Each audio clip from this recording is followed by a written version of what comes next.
Монгол улсад нотратын жигүүргийг төр гүйцэтгэж эхэлсэн үеэс тоолбол 100 жил 1997 онд нотратын тухай 2 дахь хууль батлагдаж орчин үеийн Монголын нотратчин танхим үүсгэн байгуулагч 25 жилийн хойд зориулж мөнгө угаахаас урьдчилан сэргийлэх, эвлэрүүлэн зуучлал ба нотрат сэдвэр хэлэлцүүлэг зохион байгууллаа.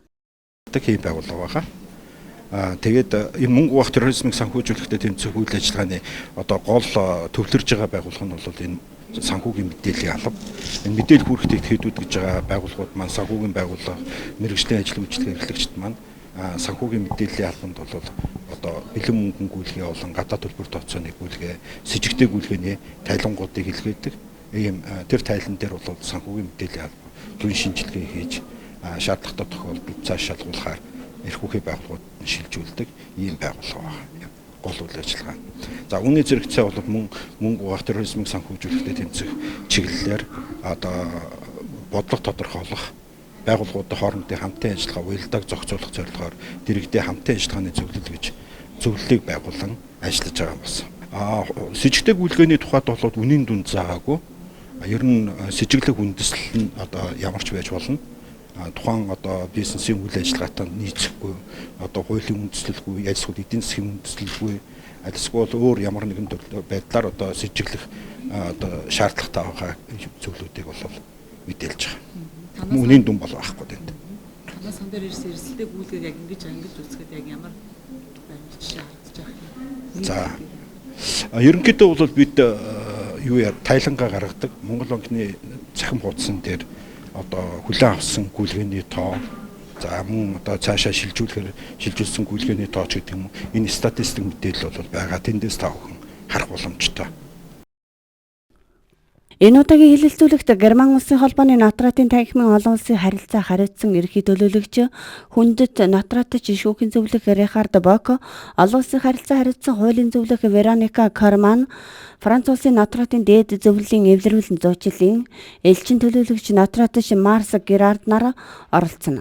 Олон улсын нотратын холбооны гишүүн улсаас Монгол улсад суугаа элчин сайдын яам, хууль зүй дотоод хэргийн яам, шүүхийн ерхий зөвлөл, санхүүгийн мэдээллийн алба, Монголын хуульчдын холбоо, Монголын өмгөөлөгчдийн холбоо, Монгол улсын их сургуулийн хууль зүйн сургууль, их засаг их сургууль, холбогдох мэргэжлийн байгууллагын төлөөлөл оролцохоор бэлтгэл ажил хангагдаж байна.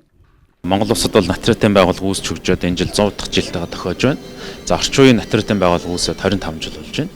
Энэ хүрээнд бид нар одоо энэ 25 жилээ бас хөлбөр бүтээл өндөр амжилтаар яа гэж одоо шийдээд өнөөдөр энэ хэлэлцүүлгийг зохион байгуулж байна. За нотратын тухай хууль болон холбогдох хууль заасантайгаа нотрач бол мөнгө угаас урьдчилан сэргийлэх тодорхой чиг үүргийг хэрэгжүүлэх ийм үүрэгтэй субъект болж хурцлагдсан байгаа. Тэгэхээр бид нар энэ чиг үүргээ одоо хэрхэн хэрэгжүүлэх вэ?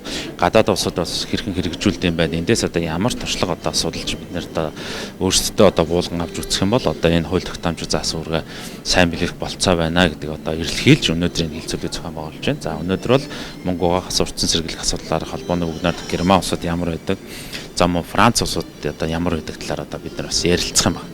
За Европт бол одоо та бүхэн сонссон бах энэ ихтгэл тавьж байгаа хүмүүсийн яриан сонсоход нотрат чинь бол одоо траст үйлчилгээ буюу үйлчлүүлэгчийн эд хөрөнгийг эрхлэн удирддаг тийм онцлог зохицуулалт байдаг. За манай улсад бол тийм онцлог зохицуулалт байдаггүй. За Монгол улсын хууль тогтоомжийг харахад бол нотрат яг нэвтрүүлэн зурчилт эрхлэн удирдах ийм чиг үүрэг хэрэгжүүлдэг агуулгаар хуульчлагдсан байдаг. Тэгэхээр бид нар хууль тогтоомж заасан үүргээ биелүүлэхэд бас бэрхшээл гараад идэг. Өөрөөр хэлбэл 20 сая төгрөгнөөс дээш бэлэн мөнгөний гүйлгээ олгоны мэдээлэл нэгэ заагаа өгсөн. Гэтэл 20 сая төгрөгнөөс дээшээ автомашин худлуулт авах гэрээ болгоныг одоо бид нар эрсдлээ гэж үзэх үндэслэлс боломжгүй. Яагад гэвэл энэ бол ахав хүрээнд байнга л хийгддэг хэлцэл. Тэгэхээр энэ дотроос одоо яг мөнгө угаахтай холбоотой хэлцлийг ялгаж салгаж ойлгоно гэдэг бол нөгөө хуульч мэргэжлийн ур чадвараас нэгдүгээр хэрэгтэй.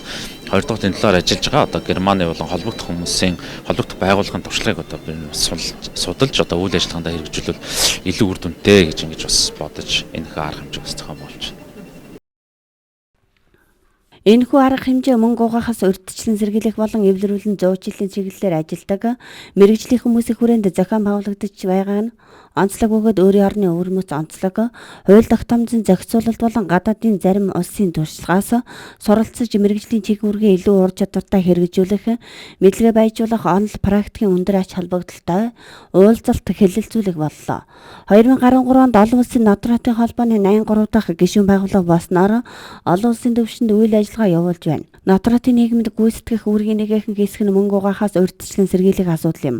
Европын ихэнх улсад нотратчин трастын үйлчилгээ үзүүлдэг бол манай улсад тийм чиг үүрэг байдаггүй. Гэтэл энэ харилцааг зохицуулж буй хууль эрх зүйн актанд дээрх чиг үүргийг хэрэгжүүлдэг байдлаар журамлагдсан байдаг.